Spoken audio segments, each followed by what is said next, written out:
Hello there, people of the internet. My name is Oduwe Jegero, and this is Political Headache. Today, I'm in the studio with FANYA MAMBO. There are so many things that are going on in this country. We have a conclave. I don't know where that is going. We have another one that has been started by ODM and UDA. I don't know where that is going. But the biggest talk in town today is the issue of Governor Johnson Sakaja. How are you doing, Mr. Mambo? I'm very well, thank you. A very good morning to you. I'm happy and honored to be here. This is a big space. I've seen big names here. I've seen big things happen. You people are growing exponentially, so I'm humbled to have been invited here. We are going to Kisumu with you on the 26th to meet the people of Baba. The Muslims usually say, Inshallah, God willing. Inshallah. Yes. There's a time we were talking here, and you gave me you painted a very good picture of how Nairobi should work. You have never liked the slogan of Nairobi lazima iwork. Yes. There is a road down here. You see the road that takes you to your... Yes. That road has been there for the last 2 years. Yes. And recently, 1 month ago, they put up a banner at the other side saying that the road work is now starting. It has not started 2 months down the line. When Sakaja... What do you think about Sakaja as a person? Because then I think we have to start from there.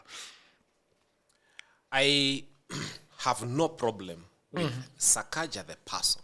I have every problem with Sakaja the governor. I critique Sakaja as the governor of Nairobi. If he wasn't governor, I would never mention his name.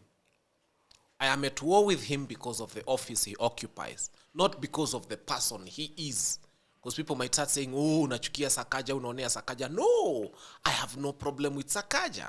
If Sakaja was a man on the bus, not occupying a public office, I would never say a thing about him. It is the office he occupies and the responsibility placed upon his shoulders by Kenyans that make us speak to him and about him. Yes. The issue of impeachment, a lot of people are saying that I had Odhiambo Otieno here, and he was saying that the problem with most governors today is that they have failed to do what is called grid management by the MCAs. Yes. Grid management. So, unachukua yote, unaweka kwa mfuko, and you do not care about the MCAs. So then, because when Kina Alai and Co. decided that they want to impeach Sakaja, they went and met Baba, and the others went and met Ruto at State House. And after meeting these two bigwigs, they withdrew. So the question people were asking was, so how did Raila suddenly, address the issues that these MCAs were having with Sakaja? And how did Ruto suddenly? So was this a question of you are not seeing us, or what was going on? Because I think before we go into what Sakaja has done for Nairobi and what it hasn't, can we talk about this particular issue, the charges? Let us start with the lenses. In Ruto's eyes, he wore lenses that showed him Rigathi Gachagua as a person not fit to be Deputy President of the Republic of Kenya. Raila Amolo Odinga wore the same lenses, and looking through those lenses, they found Rigathi Gachagua unfit to be Deputy President of the Republic of Kenya. But when it comes to the person of Arthur Johnson Sakaja, the same lenses are not able to show them that this person is not competent to be governor of Nairobi. So I ask myself, at what point did ODM sit and think that Sakaja was sane and clean, and they were the ones who marshaled their MPs to impeach Rigathi Gachagua? When I look at the allegations against Rigathi Gachagua, and I look at the allegations against the person of Johnson Arthur Sakaja, I think those ones of Rigathi Gachagua are child's play compared to what Sakaja has been accused of.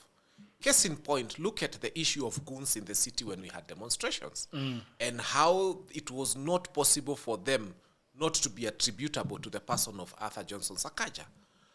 When you commit such heinous and serious crimes against young people within Nairobi, how then do you become a person who should be saved from impeachment, and a person who only spoke about shares becomes a person who is supposed to be impeached? The standards are not equal. the playing field is not level, and I therefore disassociate myself with these people and say, it is not fair. If you people felt that Rigathi Gachagua, who I used to fight, by the way, seriously, when he was part of this government, because I didn't like the whole outfit, if they felt he wasn't fit to be deputy president, I think then Sakaja's crimes are much more serious. They took home someone who may, if you are to consider, have committed a homicide and saved a person who had committed a genocide. Yeah. The problems that do you know what are some of the problems that the MCAs had with Sakaja? Which ones do you think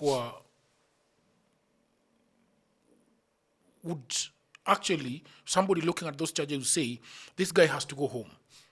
I mean, let us start with something very simple. Young people all over the country had a problem with goons who honestly went and even marched outside State House and City Hall and called him Igwe and thanked him for what they called him giving them the responsibility of beating up young people. Yes. That's a grave crime. In fact, that's a crime against humanity. That's a Hague kind of crime when you set up young people against themselves to beat themselves up. Yeah.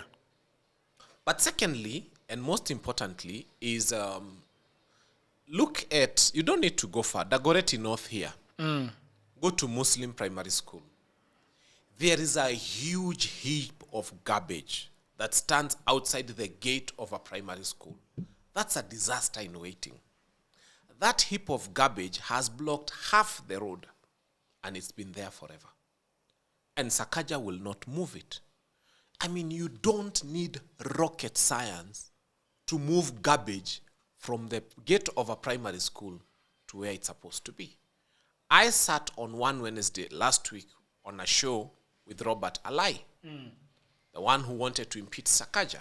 And Robert Alai was saying that we are afraid of the goons. We are afraid of the people who manage that dump site. That if we remove that garbage from there, there is going to be serious gang wars.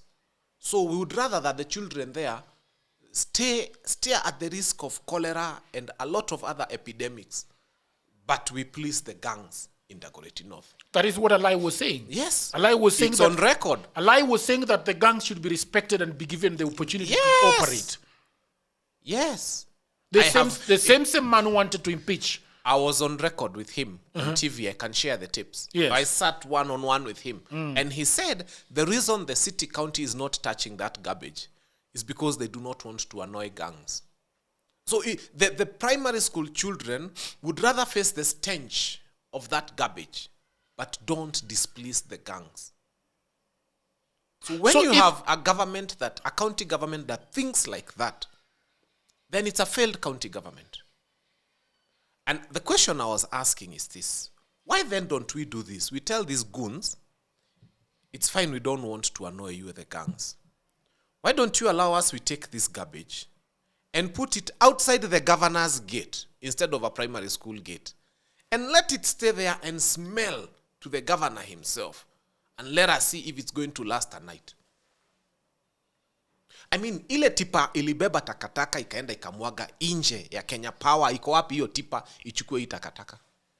But the question is, who is bringing this takataka here? What? They collect garbage from all over the place and come and dump it there in the middle of a road and in front of a primary school's gate, Dagoretti North, Upper Muslim Primary School. Just go there and be careful when you're taking photos, because utachapwa. It's a story they don't like covered. Really? Yes. So there are gangs around there that is taking care of that site. Yes. And now that you're saying you have a governor. And not only that, Nairobi is filthy. Nairobi is dirty. I mean, I was asking the guys who organize Rhino Charge, why are you going to the bush? Just come to Kilimani. We have ditches this big. Just bring Rhino Charge here. Yeah. The holes are so big. You don't need to go to Rhino Charge in the bush. Just come to Kilimani. I mean, even the neighborhood that we used to be envious of, the roads there are really, really, really pathetic. Raw sewer is all over.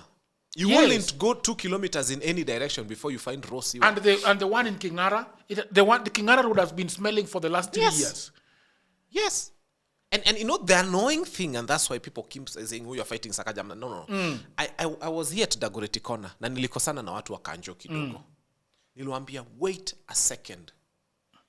Yani, mumekuja na pick up kuangalia kama watu wamelipa licenses. Unaruka takataka, unaruka mtaro iko na siwa, unasimama kwa duka ya mtu unamwambia kama, have you paid license?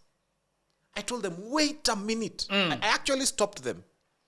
I told them, shame on you. Hii ni takataka mumeruka. Literally, you jump over it.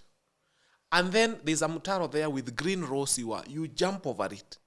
Then you stop at somebody's shop and ask him whether he has paid license. Shame on those officers. Shame on you.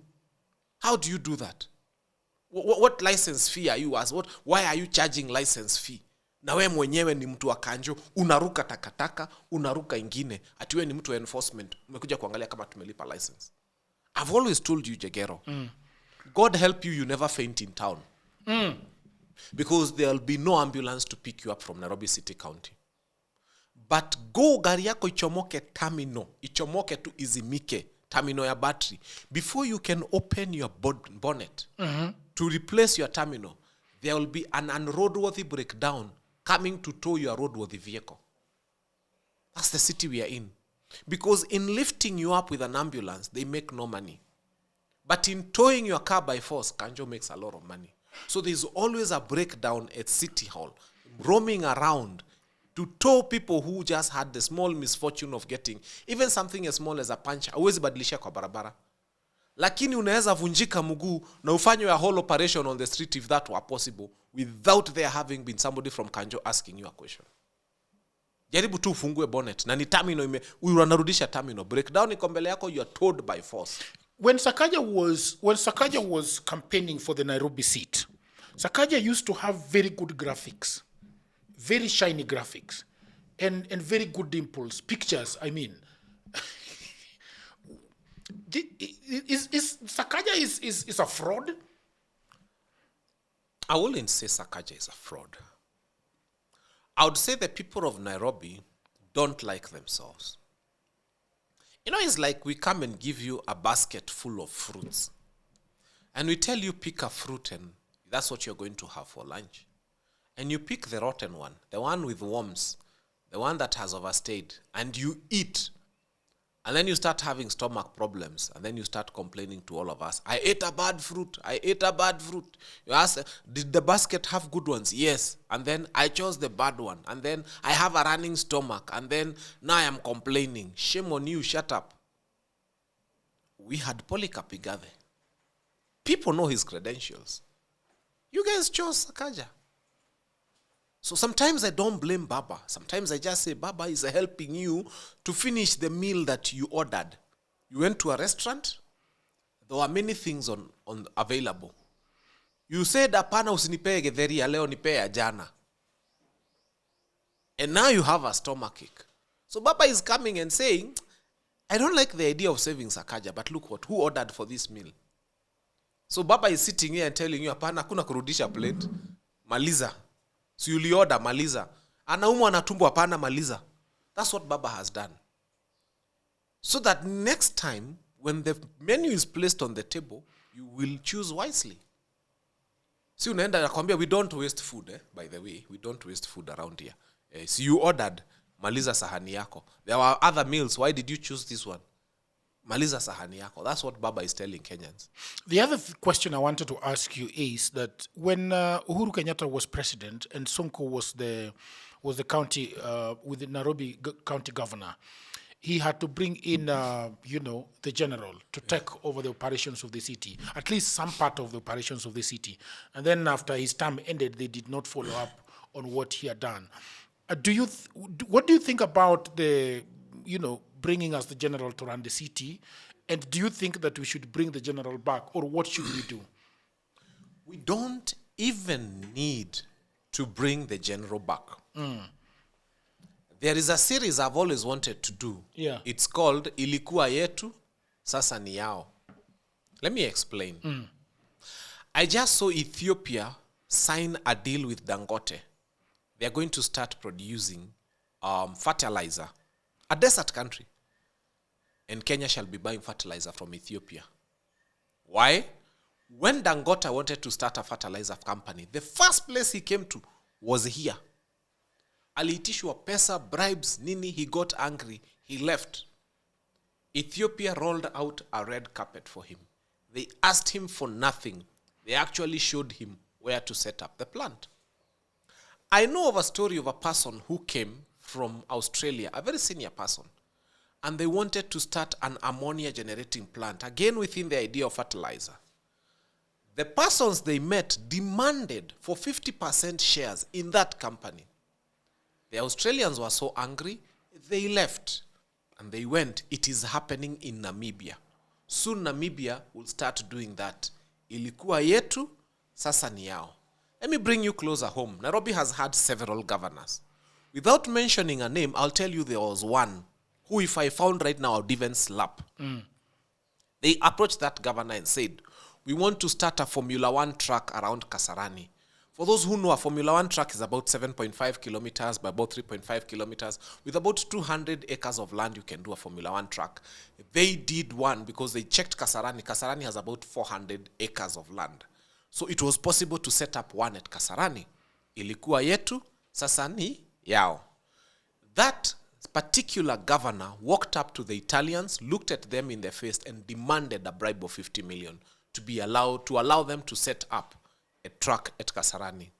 They left. They went to Rwanda. Guess what? Good news. January 2027, sisi tukisema 1 term na 2 term, the Rwandese will be having the first Rwanda Grand Prix. Ilikuwa yetu, sasa ni ya Rwanda. That is the greed. Now let me bring you closer home. That Grand Prix, by the way, anytime it happens in the US, it lives into that county's economy about 1.4 billion US dollars. The last one that happened in India. It left the least amount of money, which was about 350 million US dollars. And by the Grand Prix, inakuanga 2-hour race. They come day 1, day 2 is practice, day 3 is the main event. Wanakujanga kama Friday, saa 2 wanafanya ma rehearsal, wana check track. Sunday they run for 2 hours. Your economy ilibaki na about 350 million US dollars. So Rwanda is about to experience such. And by the way, they spent 1.2 billion setting up the track. What am I coming to? In Nairobi here, and this is what now I want Kenyans to understand. There is a governor, I won't mention, tumekuwa na wengi, Mr. Kivita, but there's a governor who was approached by people from Finland and Sweden. Now, I want Kenyans to Google Sweden importing garbage. Now, hold it there. Can you imagine a country that is importing takataka, garbage, muna import? I'll explain. And why, now you're done Googling, good. Now, why does Sweden import garbage? They came up with an electricity generating plant. Now, this plant uses garbage, it heats it up and turns that garbage into electricity. That's what the plant does. So the more garbage they have, the more electricity they can produce. So their raw materials is takataka. So they get to a point where yani huwezi angusha karatasi ibaki because people grab it because it's on sale. They literally are buying garbage. It's their raw material for making electricity. So when they exhausted all the garbage in Sweden, it's not enough. So they are now buying garbage from Italy and a few other neighboring countries. Imagine Kenya was about to get there. The Finnish and the Swedish came here and they told the one governor that I will not mention, we want to set up this kind of plant in Nairobi. Do you think ungekuwa na garbage sai? Because ukimwaga unalipwa. Ukipeleka unalipwa. Do you know the kind of fights that would have been having in this country? Ridiculous fights. Kuna mtu ameiba garbage yangu, my friend. Nilificha garbage yangu hapa na nilikuwa nataka kuuzia wase wa garbage, kuna mtu ameiba. When you think of what is contained in the things you are fighting for, they are the things you've never wanted. They smell. But people would have had fights moving forward, saying, huyu aliiba garbage yangu. People would have actually started creating a locker to lock their garbage, literally. Watu wa garbage wakikam, ukiwapea unapewa do. Tungemaliza garbage yote Kenya. After all, we have a shortage of electricity. It would have been turned into electricity. We would literally have started importing garbage from Tanzania, Uganda, and our neighboring countries. Guess what? That horrible governor, and I won't mention his name, asked for a bribe of 100 million.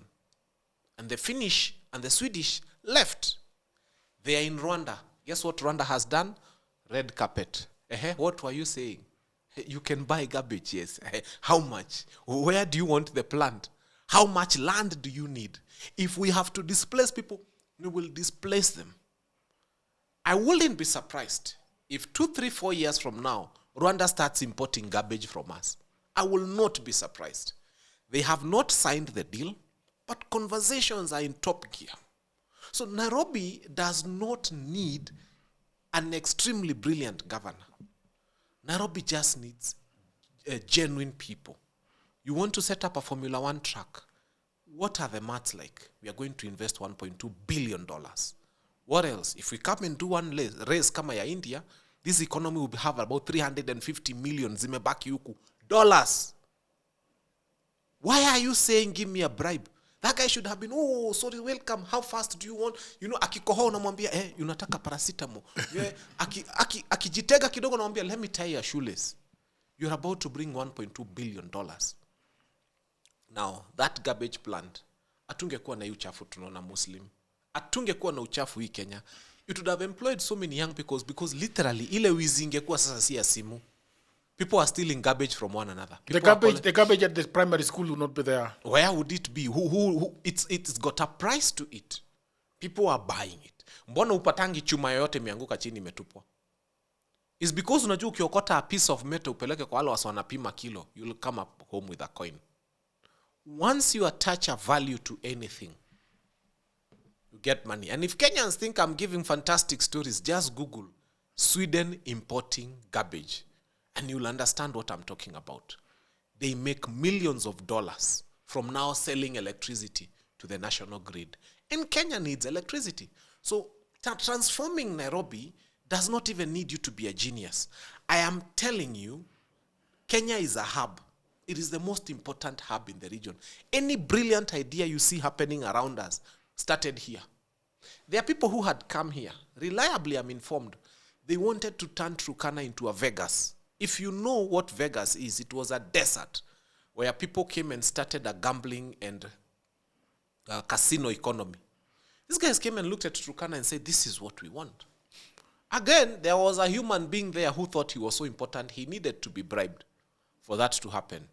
Those people are still scouting around Africa where they can get a place where they can set up the Vegas equivalent here. So Kenya is the pearl of Africa. The United Nations now is moving the bulk of its headquarters here. In fact, they are done with construction. And the only reason that has happened is because you can't ask those ones for a bribe.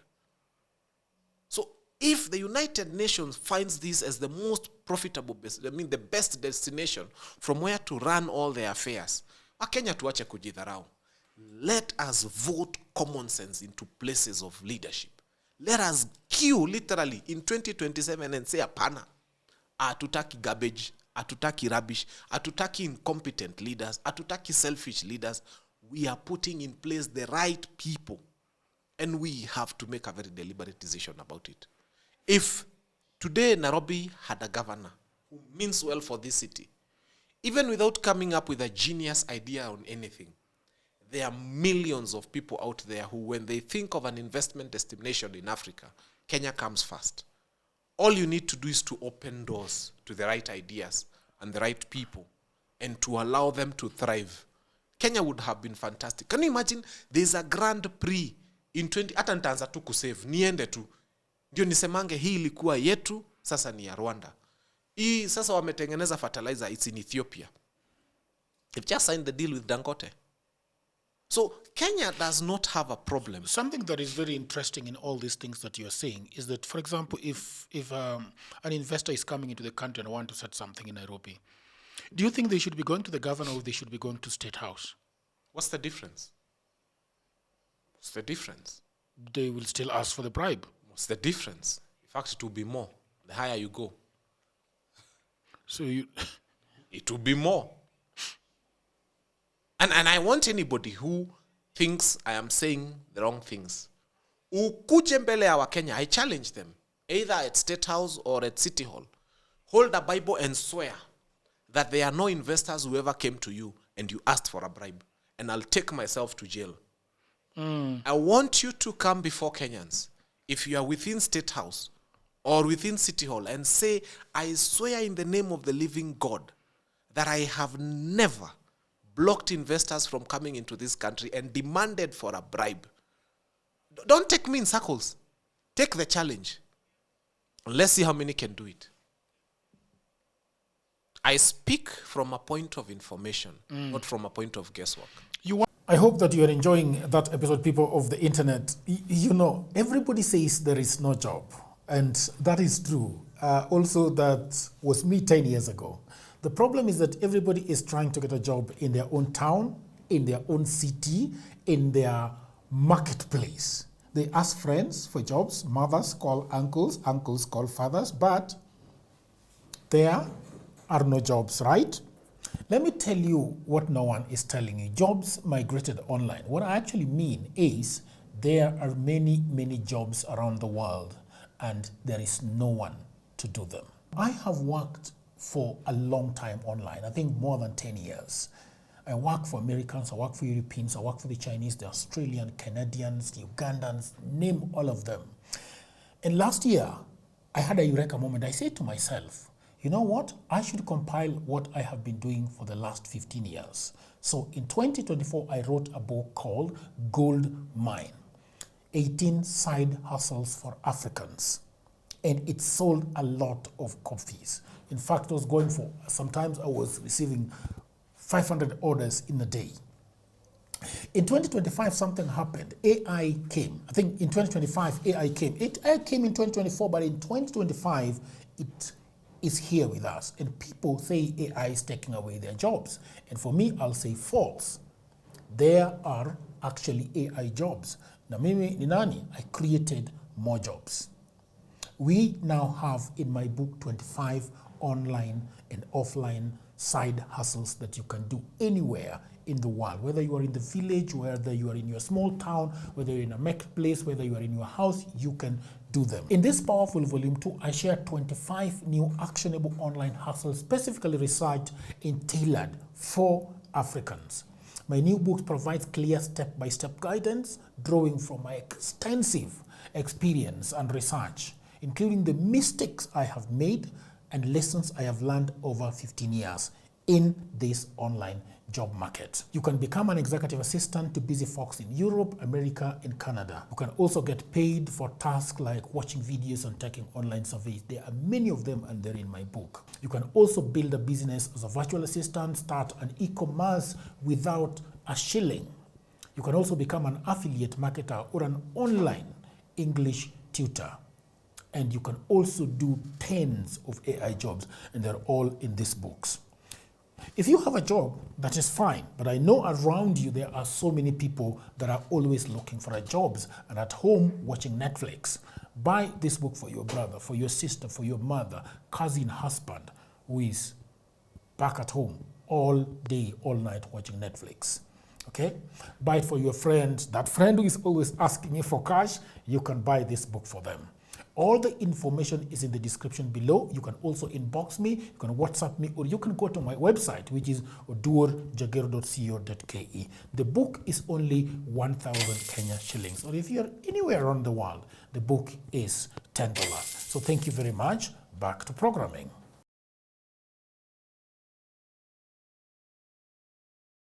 I want to be the MP of Dagoretti South. Dagoretti South. Hapa kwenye tuko. Hapa kwenye tuko. Niko ground, niko home. Yes. Niko base. And imagine if this table were Nairobi City, then we could say that where this glass lands is Dagoretti North. Yes. Right? Yes. South. Where South.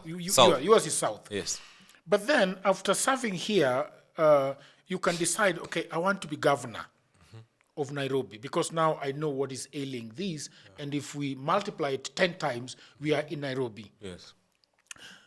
The person that would make Nairobi great, for example, let's just say that FANYA MAMBO is the governor of Nairobi. How do you start fixing Nairobi? I don't know why people have always imagined that it is expensive to fix Nairobi. Can I break it down for you? It is not. Oh, I can repeat that again. Look here. Nairobi has got 17 constituencies. Each constituency gets a CDF allocation per year of 100 million. So 17 constituencies times about 100 million is 1.7 billion. Let me ask you. I've seen on several occasions Babu Owino voted as best governor. Best MP. And you can see the schools and the infrastructural development that has happened in that constituency. We also saw what was happening in Kibra. You can see the impact of 100 million, can't you? You can. There are so many constituencies. The 17 constituencies combined, if they were to do an audit of how many classrooms have been built in Nairobi, using just 100 million per constituency per year, that is 1.7 billion only per year. Now, let me paint the grim picture of it. When I started a revolution and made a lot of noise, and I was the first to speak about it, and I take pride in it, that the wife of the president was getting 700 million. The wife of the deputy president then was getting 700 million. The wife of the prime CS was getting 500 million. Together, 3 women we never voted for were getting 1.9 billion per year.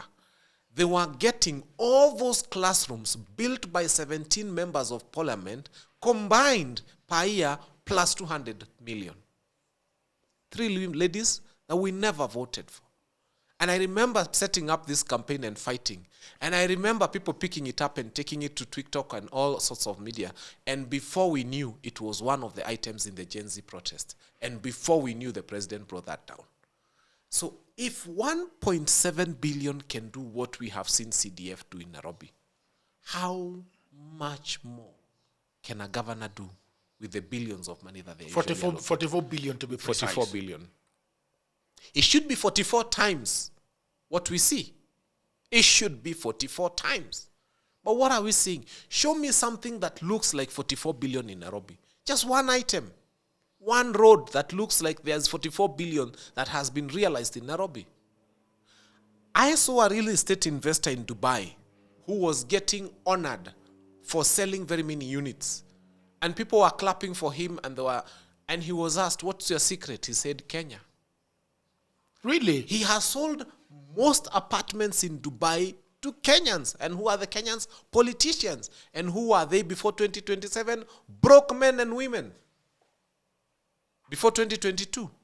2 years down the line, they are buying apartments in Dubai like nobody's business. And let me educate those fools, because they are fools. In Dubai, the law is very clear. Your apartment does not survive you. They were trying to avoid a situation whereby Dubai is going to be owned by Africans.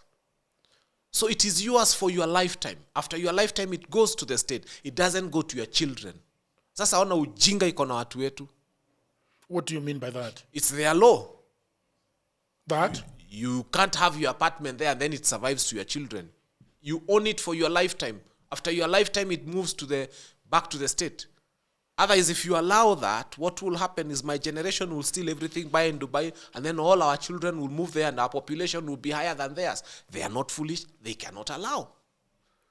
So you jinga. You know, I've always told you, my friend, there's a bird called a hammer cop. Mm-hmm. Tell me about that part. A hammer cop, like, you know, right, you read the way hammer, and then K-O-P as one word, hammer cop. Kanatoshana hivi kama, slightly bigger than a jogo. It's found in Madagascar and the southern part of Africa. That bird builds a nest the size of a pro box. Is that so? Oh, you guys need to Google about the hammer cop. And then once it's done building the house the size of a pro box, inaanza kuokota mkebe ya joma, mkebe ya nini, an old phone, a glass, inajaza huko. Hata ikipata kamera kama imetupwa, it just collects rubbish and fills in that nest. Mpaka ijae. Things the bird will never use. Mkebe ya joma inapeleka wapi? Things the bird will never use. Mkebe ya koko, you know. And then once it's done filling it, it gets bored, goes and builds another nest, and starts collecting rubbish and fills. So the old nest becomes a home for snakes. You people need to read about the hammer cop. Hammer kama nyundo, then K-O-P. One word, hammer cop. That's what our politicians are. When you find yourself owning a house in Dubai, a house in Australia, a house in Switzerland, a house in Kenya, a house in Mlolongo, a house in Athi River, a house in... Wewe ni takataka bure ya mtu. How many beds can you sleep on in one night? Stop being a hammer cop. You are accumulating things you will never use in your lifetime. You're just a foolish person. And people are hungry. People are sick. We can't afford capitation to schools. Kenyans, chukueni, mumeambiwa ati 16,000 shillings. Ndio mtapewa kama capitation. Per child. Per child. Our high schools have got 4 million children. About 2 million of them are in boarding schools. In fact, 1.5. If you multiply about 1.5 million times about 16,000 shillings, that should be somewhere in their near phone of about 25 billion. Hatuna yo 25 billion. But they are idiots buying houses in Dubai, in this country. And but also we have got we are building a house for 1 billion in State House. Who needs it? Who needs it? How many churches did Jesus build physically? I don't know any. So tuache upuzi.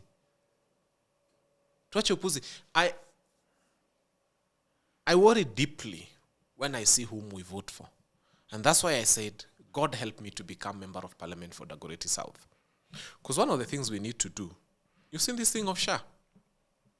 Do you know why SHA is affecting us? No. I'll tell you. It's not affecting us because money is being stolen. Members of parliament passed a law that does not affect them. I can repeat that again. Are you aware that these guys have got their own medical cover? Separate from ours. Which is paid by our money. Your money and mine. Yao, when they are sick, they are covered to the tune of 10 million. Yao hawaidangi Kenyatta. Yao hawaendangi level 4 hospital, sijui level 3, they don't. But it is paid by us using our taxpayers' money. If you want SHA to work, simple arithmetic. We either all of us tuingie kwa hiyo ya wabunge, ama hiyo yao yabolishiwe waingie kwa SHA. Health system. He only private. Yes. They pay to AAR. We don't pay. It's our taxes that pay for them. Yeah, but it is paid to this whatever the private institution they've chosen.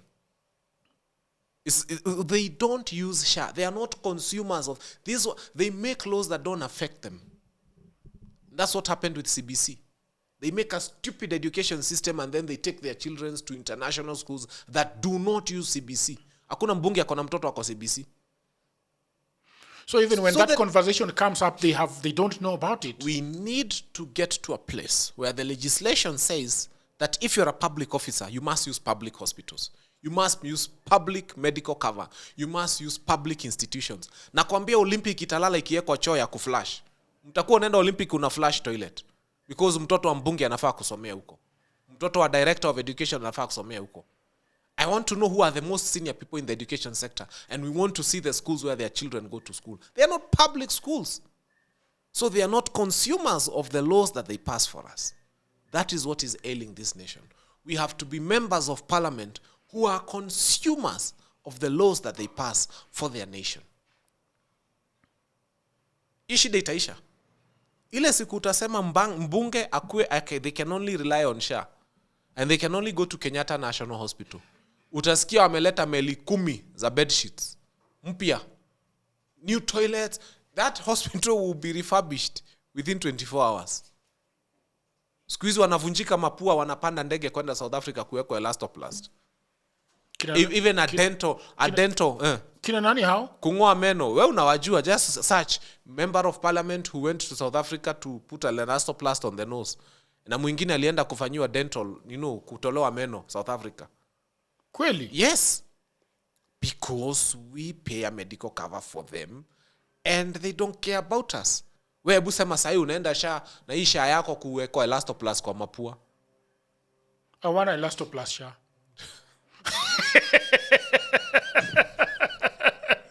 That's where we are, my brother. Gloves unaenda unanunua the other side of the road. That's where we are. Yeah, that's where we are. But you did not tell me how you can fix Nairobi with the 44 billion. Okay, number one, I said, let us stop demanding for bribes for people who want to come and build and develop our nation. The garbage idea, for example, would have employed very many young people with no effort from the governor, just allowing things to thrive. The Formula 1 idea. So what I'm saying, the first thing is stop blocking things. start allowing those things that are good, not everything, that are good for this city, you'll have solved very many problems. And also the thing is, who determines, for example, what is right? If there is garbage at the door of a primary school institution, I don't care how many gangs and how many men. Who are these gangs? Because I thought told you, Kibaki if today you wanted to do a media coverage of that place, you wouldn't do it from there. You'd go to Muslim primary schools and from the balconies of one of the places shoot from there. It's a story they don't like aired. I always risk when I speak about it. And it's not just that. There's so many other places where garbage covers half the road. And hii barabara ya Kawangware 46, 56, garbage is halfway to the road. And nobody wants us to have that conversation. Then munaniambia kuna governor Nairobi. But the issue that I do not understand with this garbage thing, because it is not just Uko in Kawangware, it is basically everywhere in this city. Garbage is literally everywhere in this city. So, and then there is this thing that they do. Sakaja always sends these young men and women to be going into the mtaros, and then wanaokota hizo those things, and then they wanamwaga kwa barabara. Yes. And then kuna nyesha. And then kuna nyesha zinarudi ndani. Yes. And then they bring them. What is that about? I've capture, never... recapture. What do you mean? Nakumbuka biology tulikuwa tunaambiwa when they were ninning animals, you capture, you mark, and then you release, then you recapture. Yes. To see if you had marked that one. I mean, I think it's a circus. There's money to be eaten from having young people on the streets because we don't know how many are there. We don't know how much is allocated to them. Okay. So wakitoa your garbage permanently, I think there'll be a problem. So you just tell them, toeni mweke kando, then we pray kunyeshe irudi, then tuwaite tena mutoe, then it's capture, recapture. And then we can say that we used 500 million to clean the city. Yes. And it's still dirty. But also, think about it. Kama your garbage iko hapo Muslim, where it is a tributary to Nairobi River. Okay? Now, we have people I would call very unwise downstream. Every day cleaning up Nairobi River. And then the city council has allowed people to dump on top of the tributaries that lead downstream. Then wanasema, we are regenerating Nairobi River. People, wake up. Stop being foolish. How can you regenerate Nairobi River downstream? And I even saw the head of state and a few other people going to celebrate what is happening there.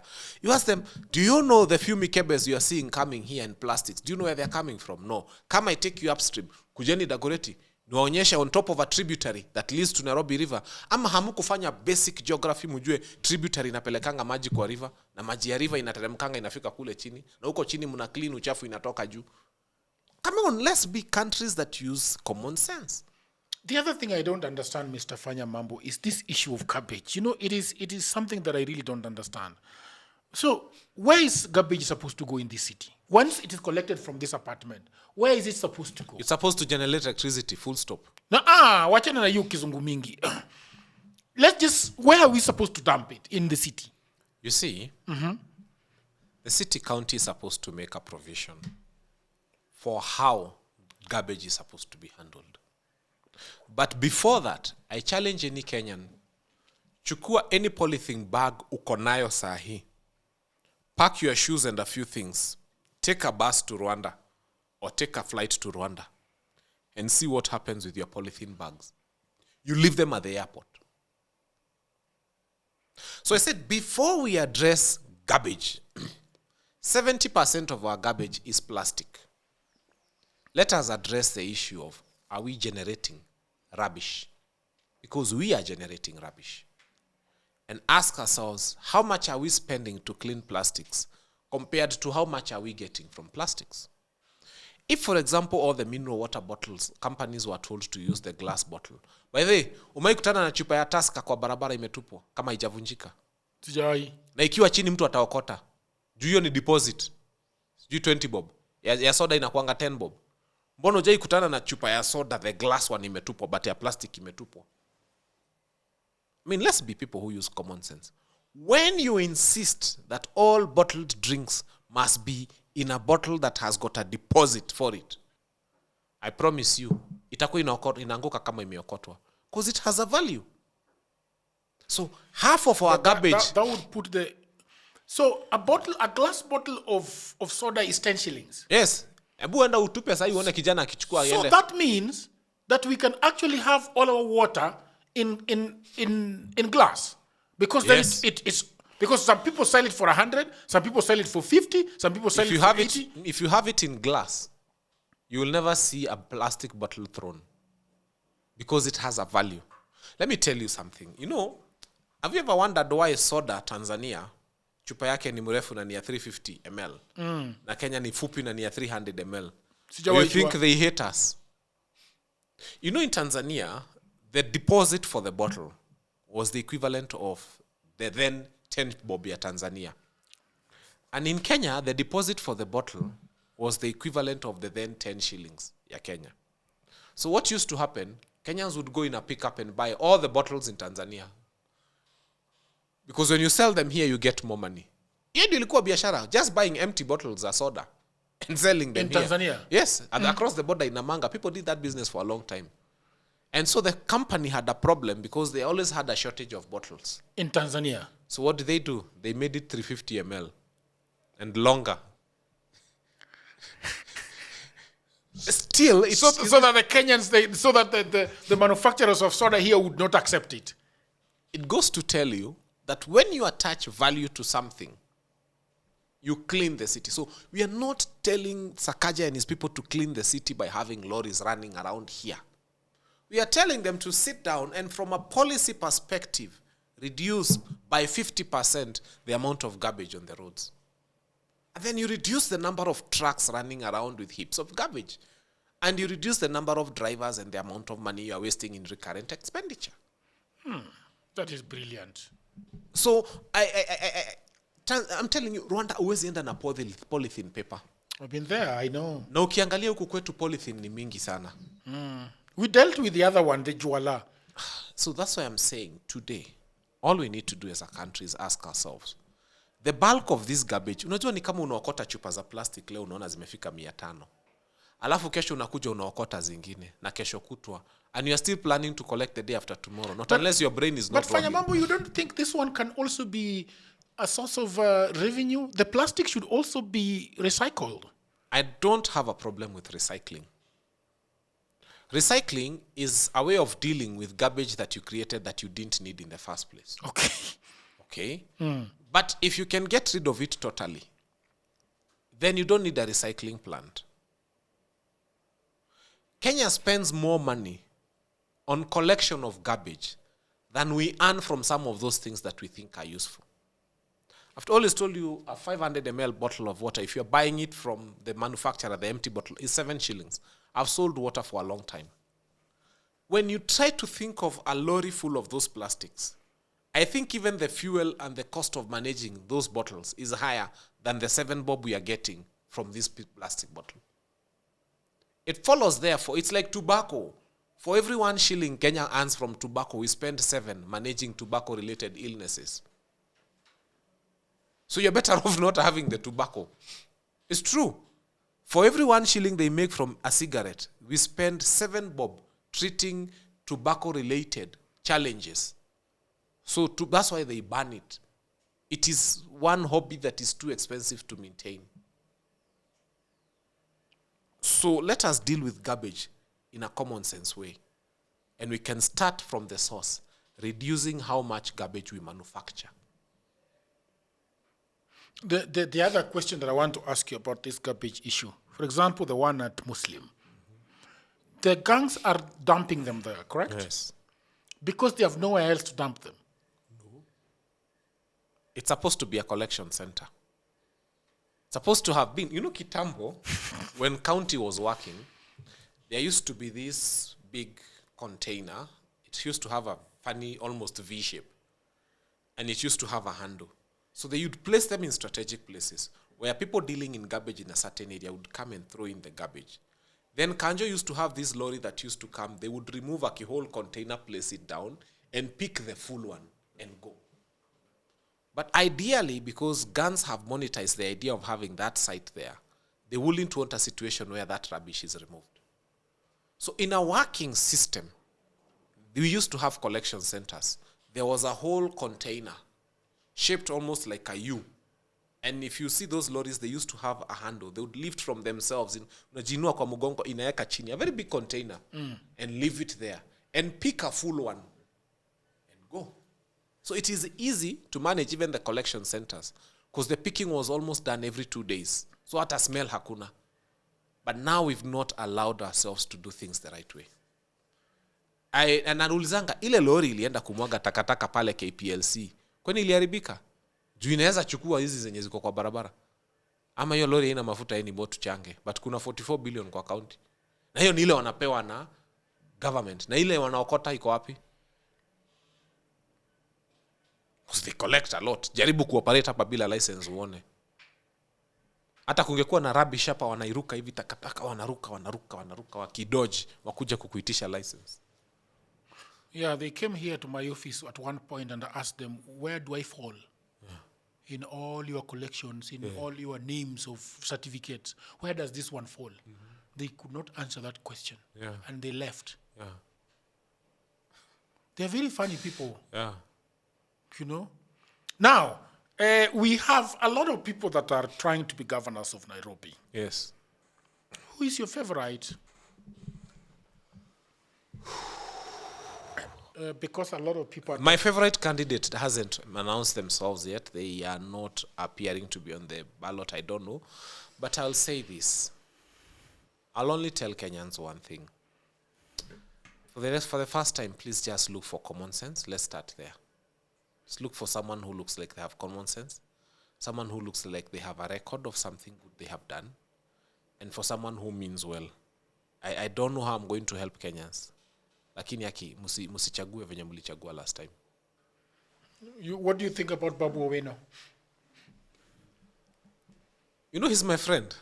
Is he? Yes. So I wouldn't want to say much. All I can say is, right now he's a front runner. So you are becoming a Kenyan by not telling us the truth about him? No, he's a front runner as we speak. Like front number one? From all the opinion polls that have happened so far, whether they are legit or not, he appears to have a head start. As to whether he can sustain that to the very end... Do you think he can beat Sakaja in the next election? Anybody can beat Sakaja. What do you mean? Sakaja has the money. Has the operational budget. Then? He has the money and then? He has Raila, he has Ruto. Let me tell you. You know, 2027, there's one thing we have said as young people. Wapende, wasipende. We shall introduce a camera or 2 or 3 into every polling station. Wajaribu kutoa your camera, that will be war. A camera? Yes. Mutapiga kura, mutapiga. Ikifika wakati wa counting, every classroom will have 3 young people with their phones going live. We are live TikTok, we are live Facebook, we are live X. We'll be live. Oh, we will be live. Ujinga mlikuwa mnasema ati mnazima stima, it's not going to happen. Walikuwa wanazima stima? Wewe uishi Kenya. Na results za hiyo classroom zinapigwa picha, zinajazwa kwa mtandao na zinapinua kwa mlango. Mbona walikuwa wanazima stima? Kwani kura ilikuwa inaibiwa aje kitambo? Zikizimwa alafu mabox zinaanza kuingilia kwa fence zenye zimemakiwa. So that nonsense is not going to happen this time around. Because in every polling station, we have more young men than we have policemen. And in every polling station, we have more determined Gen Zs and millennials than we have any other person. So we are not offering ourselves to do a crime. We are offering ourselves to record what is happening. The only time we shall have a serious fight with this administration is if anybody is going to stop us from recording, because it is our right to record what is happening. Ile tu mahali munaweza leta vita kwa polling station ni mkikutukataza kurecord the counting, because then you have something you're hiding. Hiyo sasa ni vita. Sisi hatujaitangaza. We don't want, in fact we want very peaceful elections. We want a very, very, very peaceful elections and a very peaceful counting process. Mahali tu kunaweza tokea shida ni mkizuia young people to record the counting in every classroom in this republic. Gen Z wamejitolea, millennials wamejitolea. Kamera ni yao, bundles ni zao. Wewe ni nani unatusumbua? Na hakuna mtu tunasumbua, tumekaa kando. We are just recording what's happening in every classroom. Tuone kama kuna mtu anataka kuiba anasema tuko na pesa. Hiyo pesa yako peleka binguni. This time, there are these people who think that you can throw money at every problem. Jaribu this time round.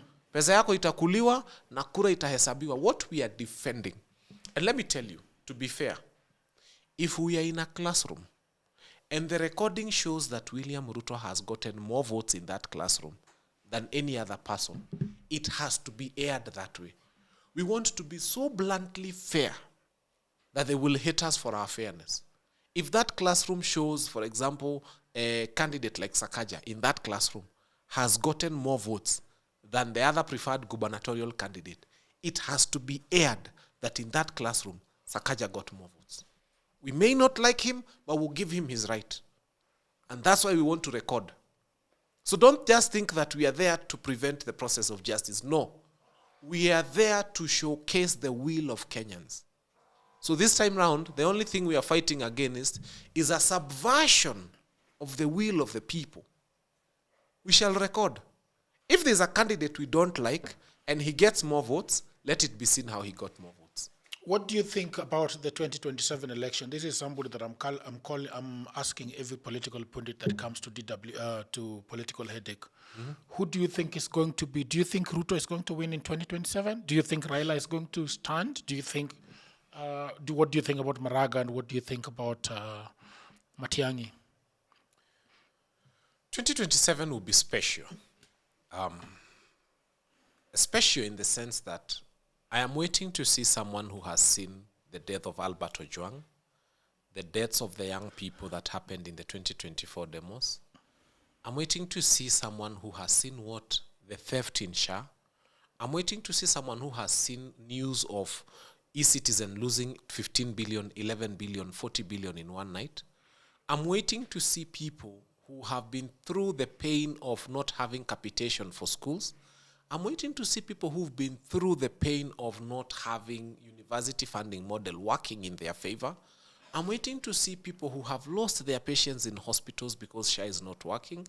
I'm waiting to see teachers who are disillusioned with their pay and how their pay cuts are happening in terms of housing levy and so on and so forth.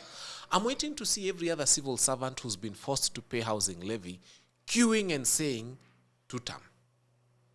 Because then that is the height of ignorance. I would excuse you for voting for William Ruto in 2022. There's every likelihood you are not aware of what you're going through. But in 2027, you've tested SHA, you've tested e-citizen, you've tested school funding, you've tasted capitation to schools, you've tested the nonsense that is bursary. You have seen teachers' appointments with people coming with letters in a political rally and giving them and saying they've made you a teacher. You have seen all the atrocious things. You have seen Albert Ojwang killed. You have seen a young, beautiful lady killed in Nanyuki in a police cell. You have seen all these atrocious things. You have seen Subarus. Yeah? You have seen how demos have been dealt with. You've seen a young man being shot for selling masks. I am waiting to see those Kenyans who will vote for William Ruto. And by the way, nature is very fair. He decides, I'm going to leave Central Province and try to look for votes in Nyanza. And people spend a night in a stadium waiting for him. 7 days later, heaven is faithful. DCI arrest Albert Ojwang. He dies in a police cell. You think those people will forget? He says, now I'm going to the north. And I like the way nature has conspired to make him a one-term president. He goes to the north and starts giving them IDs and everything. Before he knows, Jubaland militia is in Mandera, terrorizing the same people that he's counting on to vote for him. And he's not said anything about Jubaland militias. We've not had Kenya Army set there. Now they are doing what? They have taken half of Mandera. So where he was counting on again in the Great North, nature has sent him something to take away from him his gains. So I am waiting thoroughly to count William Ruto's votes. And that's why I said we want fairness. Tunataka kamera imulike. If he gets 2 million, we say 2 million. If he gets 15 million, we say 15 million. But we shall be fair. So who becomes president if he's not president? Hard question, but whoever else will still be better. Who? Whoever else. The United Opposition will have a candidate. Even if, you see, this is a Kenyan's decision, by the way. Kenyans can decide they want Maraga. They can decide they want Rigathi. They can decide they want Martha Karua, by the way. They can decide they want Justin Muturi. Kenyans can even choose Eugene Wamalwa. As long as our national psyche is geared towards making William Ruto. But who do you think is the man to shape Kenya, to give Kenya the direction that you want to go? Allow me to answer you that question. Yes. I will say one thing about one politician, and this is controversial and it will go on record. There is only one politician who's got capacity to make William Ruto a two-term president. Only one. And it's been proven and tested at the ballot. That is one guy anafa akikohoa tunamwambia akitegwa akipitia njia tunamwambia usiende na hiyo Karen unaweza patana na Faruka kuconvince. You know, let me tell you. In 2007, Stephen Kalonzo Musyoka got 800,000 votes. Proven at the ballot. In 2013, he brought about 1.4 million votes to Raila Amolo Odinga. In 2017, he brought about 1.8 million votes to Raila Amolo Odinga. In 2022, Stephen Kalonzo Musyoka will be carrying 3 million votes. And the problem with his votes, which is a good problem and a bad problem, is that they have been proven at the ballot that his voters follow him. If there is one person who has got the capacity to make William Ruto a two-term president, it is Stephen Kalonzo Musyoka. I thought you were going to say one-term president. No, he carries 3 million votes. Now, this is what I'm coming to.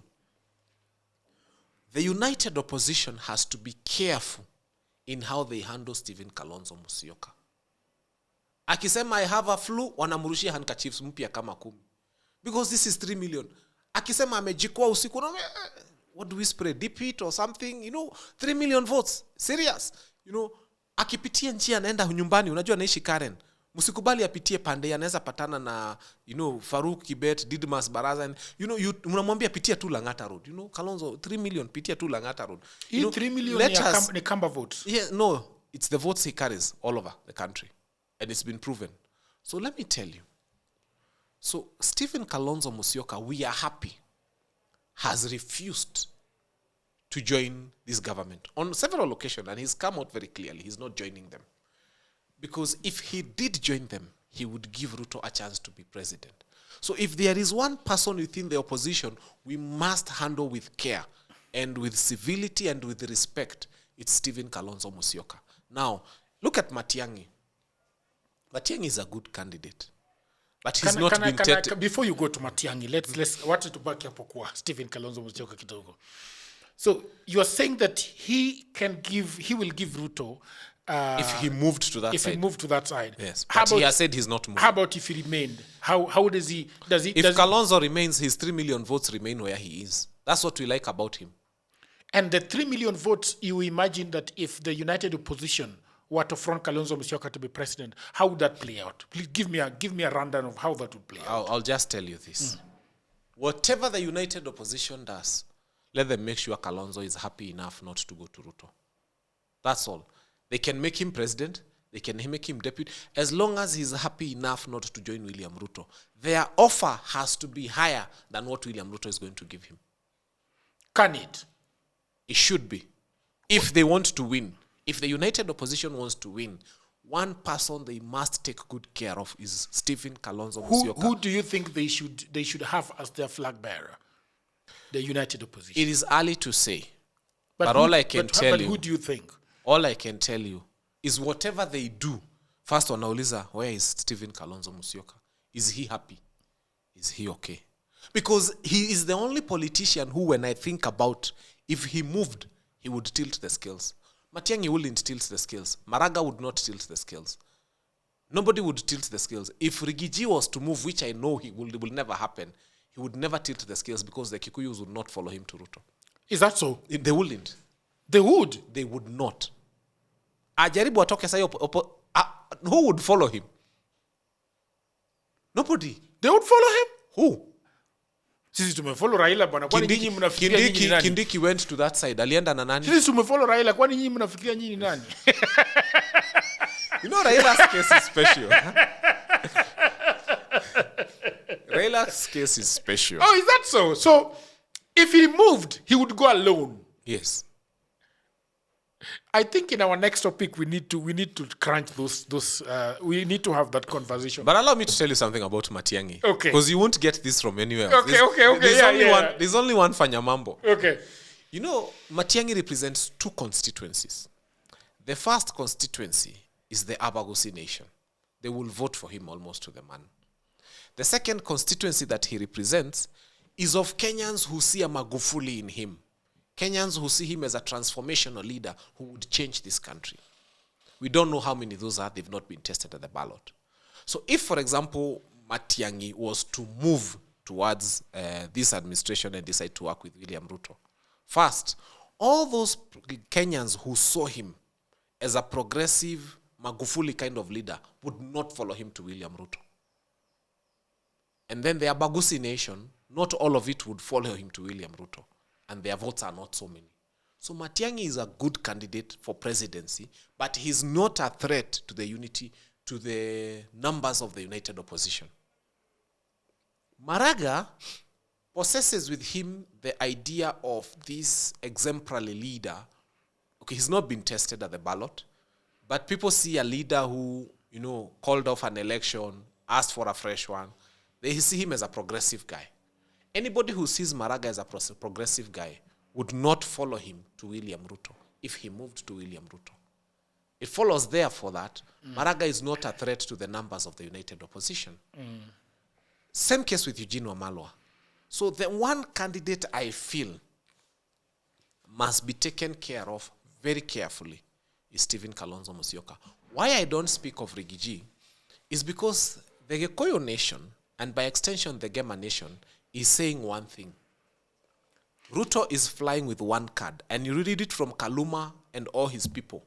They are saying it is Kikuyu versus the rest of Kenyans.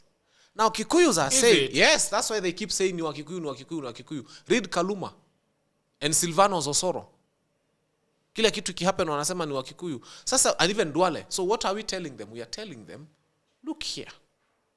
The Kikuyus don't want to be president. They don't want to be deputy president. So now fight us. We can even make a Luya president. Yes.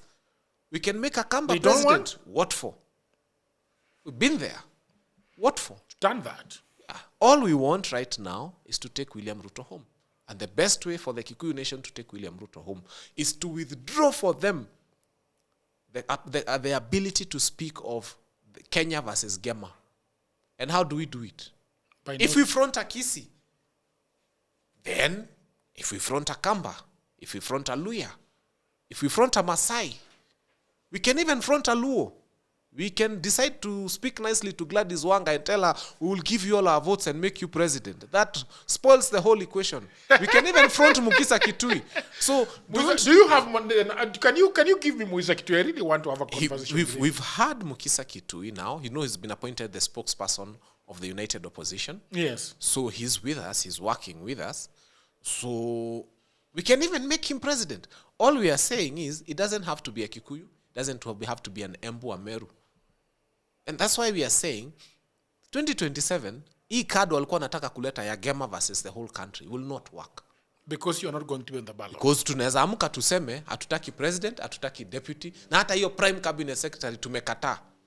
Then you can't force us to take seats we don't want. Then we tell you now, how is it a Kikuyu affair? Na hata tutafute Mujaluo tumwambie wewe tutakufanya president. What would they do? So don't joke with an opposition that is determined to take William Ruto home.